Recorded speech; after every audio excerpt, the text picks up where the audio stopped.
Hey, all my Crimsonites, and welcome to the Crimson Cure channel, where we embrace our femininity, increase our womanly value, and celebrate our brothers. So join me on our feminine journey to learn, heal, and grow. Hey there, my Crimsonites, and welcome to the Crimson Cure channel. I'm your host, femininity coach, and author of the Crimson Cure, and this is my perspective. So I've got a quick short to show you guys, and we're going to talk about why the 304s, why the hoes are actually miserable and bitter.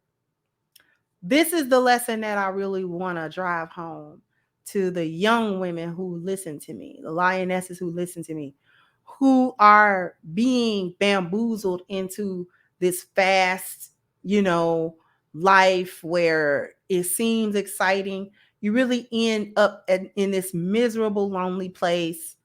And it's hard to see that when you 18, 19, 20. Easier to see it in your 30s and 40s because that ship sails. So this lady is going to be talking about really the difference between a lioness and a hyena. Now, she's not a Black woman, but maybe y'all need to hear other women talk about it. So without further ado, I'm going to let it run twice. Here we go. The girl that's got an OnlyFans or doing porn, or the woman who's living in Kashmir, where I'm from, with her kids and family and has a purpose. The girl who's doing OnlyFans, these men are not going to come to your funeral. No one's going to care. Whereas that woman who's looking after her children, she's got a legacy. And there's nothing more beautiful than that. And you're telling me my culture is oppressive when I find your culture humiliating. And so that's where my kind of anti-feminism came from, because I was just constantly being told that I'm oppressed when I could not feel more liberated when I don't post like that, and I don't live that lifestyle, and I don't drink, and I don't frivolously date or anything like that. Who's happier, the girl that's got an OnlyFans or doing porn, or the woman who's living in Kashmir, where I'm from, with her kids and family and has a purpose? The girl who's doing OnlyFans, these men are not going to come to your funeral. No one's going to care. Whereas that woman who's looking after her children, she's got a legacy.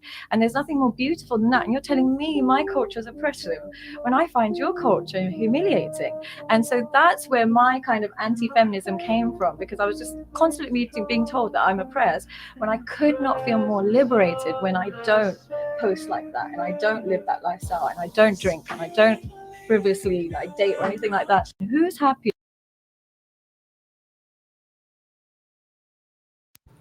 Okay, so I'm going to stop sharing that. And I really thought that was an important thing that she is saying. Who's happier? Hoes is miserable. They lead a life of emptiness and misery because you have these women who are around a lot of people. They're getting a lot of attention from a lot of different people. A lot of times it's negative attention. But these are some of the emptiest kinds of people because the interactions, the people that's around them are not actually fulfilling them in any way. They are not actually giving them anything positive or adding any value to their lives. The girls that's posting on Instagram that's got a bunch of likes and got a bunch of hearts and got a bunch of, this is her life. She can't get 10 people to like her as much as she can get in real life, as much as she can get, 20,000 people to like Instagram picture, and she don't know them. The five closest people in her life don't like her like that. And that's problematic. The reality is it's empty. It's lonely. Going out to the club every weekend, drinking your brains out, letting this guy and that guy have a piece of you, but there's no commitment, there's no love, there's no emotional connection.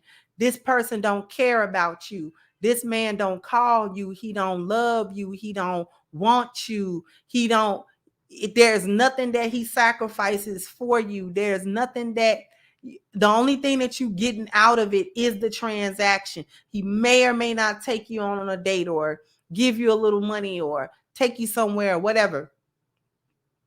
All his compliments are empty.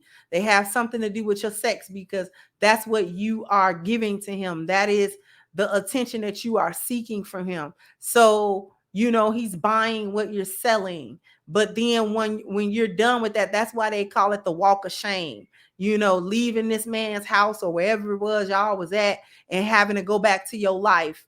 And 2 a.m., 3 a.m., 12 midnight, 5 in the morning, whatever it is, the dudes in your phone, you can't really call them. You trying to cobble together a man out of 4 or 5 different men. And none of these men care 2 bits, really, about you, the person.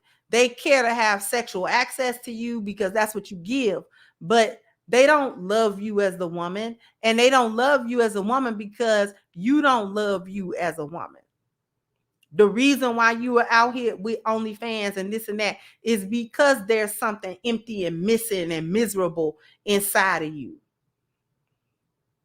Because if you were able to self-validate, if you were able to have meaningful relationships, friendships, family connections, romantic connections with people, then you wouldn't even feel right. The woman in the video was telling the truth.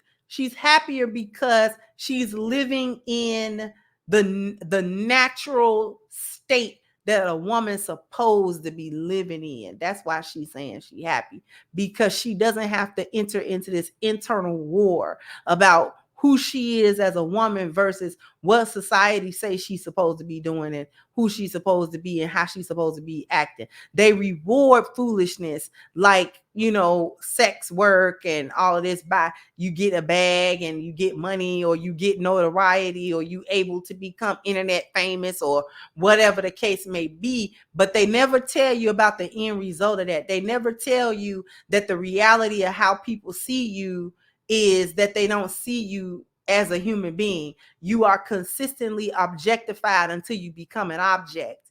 And when you're no longer a shiny, fun object to play with or look at or observe, then you are cast to the side like an old toy that nobody wants to play with and nobody is interested in. And you are forgotten. You are an old woman and you're forgotten. You are old thought and you're forgotten. Put out to pasture. Nobody cares. Nobody really cares. You don't get to spend your days once those looks fade and once the men are not in your DMs anymore and once all of whatever attention you was getting is not there anymore. Then what? Then what do? Who are you outside of your IG page? Who are you outside of your OnlyFans page? It's humiliating. And I thought it was interesting that she utilized that word because when we talk about the sexual market value, especially as it pertains to being in a lost value system, one of the stages of that under transactional is humiliating. Sex that actually is of a vulgar expression that degrades and belittles and shames you. This is the sex that you don't feel good or positive about, lowers the self-esteem and lowers feelings of self-worth and self-value. It's humiliating. Because after you done, a few years later, after you done off them IG pages, you be trying to scrub your social media. A lot of these old porn stars and all, they be trying to scrub social media, that stuff.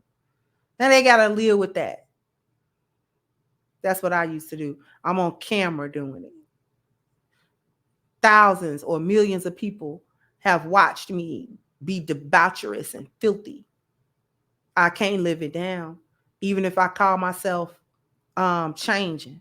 This is why a lot of times it's a spiritual emptiness. This is why a lot of time Reform 304s go to church,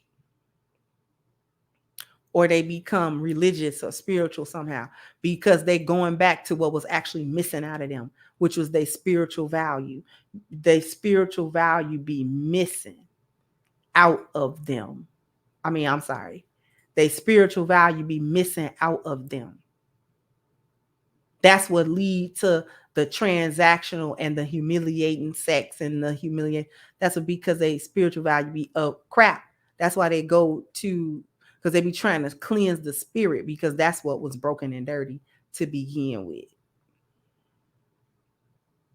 So many famous retired 304s went on to be preachers or preachers' wives, or got into, you know what I'm saying, some religious organization or something. Because they finally, once it's too late, they finally go back to where they should have been in the first place, cultivating a spiritual value.